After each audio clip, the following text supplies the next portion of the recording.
Hello, ladies, and welcome to the Arizona State Senate. I am Karen Fann. I am the Senate President here in Arizona.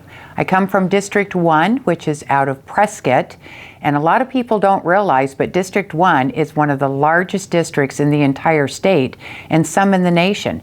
Our district is 8,000 square miles, and we encompass an area that goes all the way from Prescott up to Ash Fork, down to Wickenburg, over to Cave Creek, Carefree, and back on into Prescott again. So you can see my district is very, very large. Down here at the Arizona Legislative Body, we have two buildings. One is called the House of Representatives, and one is the Senate, which is where we're at now. Currently in the Senate, we have 17 Republican members and 13 Democrat members. We all work very, very closely together, but it is the Republicans that are in charge right now because we have the majority. Over in the House, it is comprised of 31 Republicans and 29 Democrats. Once again, since we have one extra vote over there, the Republicans are in control over there as far as the committees and deciding which bills get heard. One of the differences between being a senator and a Senate president has to deal with the responsibility of what goes on here. As we said, I am the Senate president because I am part of the majority of the party. What does that mean to me? That means that every single bill that is dropped, as we say dropped here, introduced, it goes through my desk. It is assigned to a committee. We have a number of committees, whether it's judicial or education or commerce or finance. We have a plethora of committees that helps us move these bills along in an orderly fashion. As Senate President, I decide which bills get heard, which ones get assigned to a committee. Once they get out of committee, then they will go on to, if they pass, they will go on to what we call caucus, and then we go on to the floor, which we call committee of the whole. That's where we all debate the subject on the floor, and then we put it up on the board for what we call third read, and that's where we pass that bill or fail that bill. If the bill passes, what happens next? It gets sent over to the House, and it goes through the same process over in the House. Over there, they call them the Speaker of the House.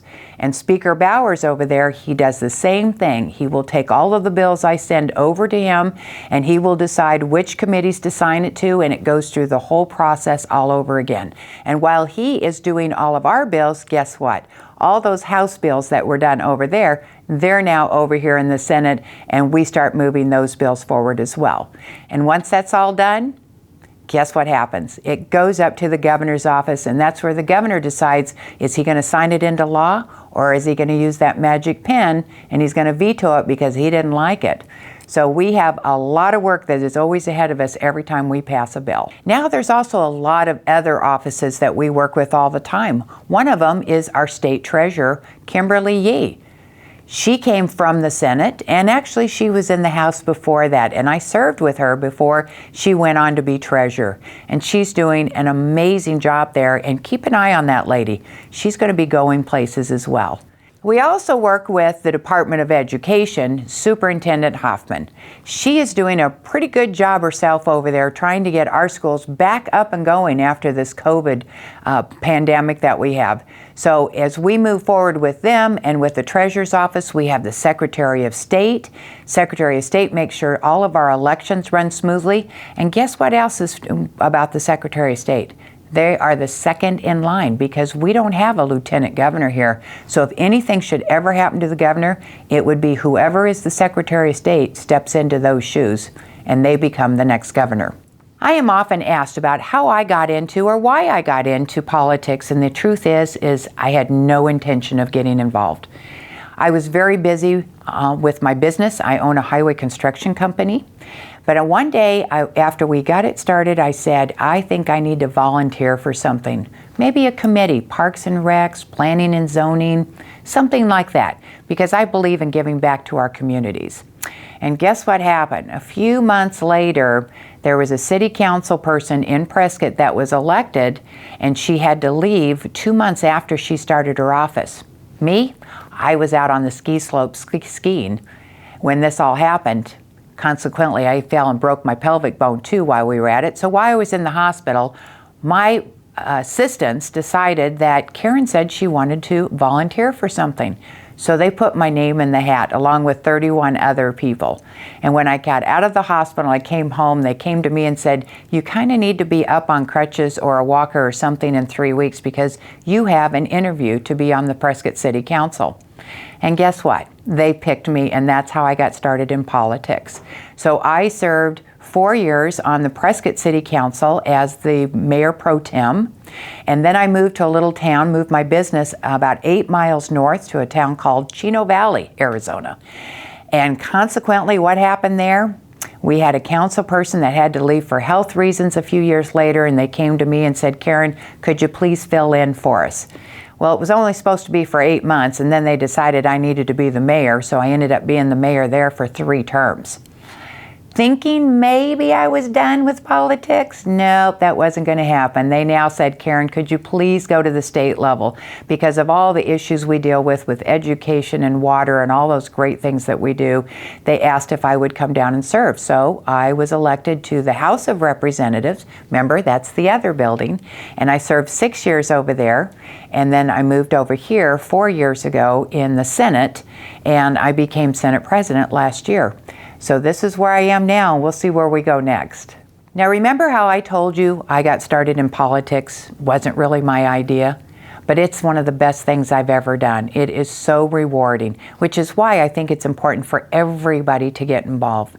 When you grow up in your town or your city, there are so many things and so many, whether it's the library, whether it is, as I said, Parks and Rec, so many things that you might want to get involved with. That's a great place to start, because once you get started in that level, then you realize how important everything is and how you want to be a part of it. And I'll give you another little secret. Sometimes I wonder, the people down here that get elected and they had no experience, it must be really overwhelming for them, because I can tell you in all the years that I served for Prescott and Chino Valley, it gave me a wealth of knowledge that I was able to bring down here to the Capitol and apply that to my job that I have now. So I recommend anybody get involved on your local level, whether it's a club or a committee or anything that will make your city and your town better. You will help make that happen. Well, this is 2020, and you know what happens in 2020? It's an election year. So when we talk about the offices down here, there are a lot of elections going on this year. For example, I told you about the House and the Senate. Guess what? Our terms are only 2 years long. So every other year, we are all up for election. That is me, and that is all the other 89 legislators down here. We are all going to be on the ballots. You know who else is on this one? We also have the Corporation Commission. That's where we decide utility rates and regulations. We have 3 open seats going on there. We also have what is very, very important on a federal level, right? We have a Senate, a U.S. Senator that is going to be elected, and the President of the United States. Now, why is this important? Because as juniors and seniors, you are going to be registering to vote either this year or next year, more than likely. And one of the best things that you can do to start out is knowing the issues, understand who is running for offices, and do they represent your values? Who is closely aligned with you in the way you think and the way you think your city, your town, or your nation should be? And exercise that right to vote, because there's nothing more precious and more strong than you can ever do is to take that right and vote for the person you want to see that is going to lead our country forward or your state forward. And maybe someday your name is going to be on the ballot too, and we can vote for you. As all of you are watching this, you know that we've been going through a tough time in Arizona, as the entire nation has been going through, and it's called this COVID-19 pandemic. It's been a real change for all of us. We've had to shorten our sessions here. School was shortened. Everything and all that we've done has had to make arrangements around either staying at home or keeping our distance. And we miss not having you here. We wanted you to be so much a part of our session this year, to be able to see what goes on down here, but we're going to give you a rain check on that. So when we come back into session in January, we would like you all to come down here and visit us. My door is always open. We want you to see how those committees work. We want you to see how bills are written and how they're passed. And what else I want is I want to hear from you. What's important to you in your lives right now? What is going to be important as you start graduating from high school, going on to college or on to jobs? What is it that we can do to make Arizona better and the world a better place? And the only way we can figure that out is if you'll tell us what's on your mind. So don't forget, we're looking forward to having you all down here in January or shortly thereafter so that you can see firsthand everything we've been talking about.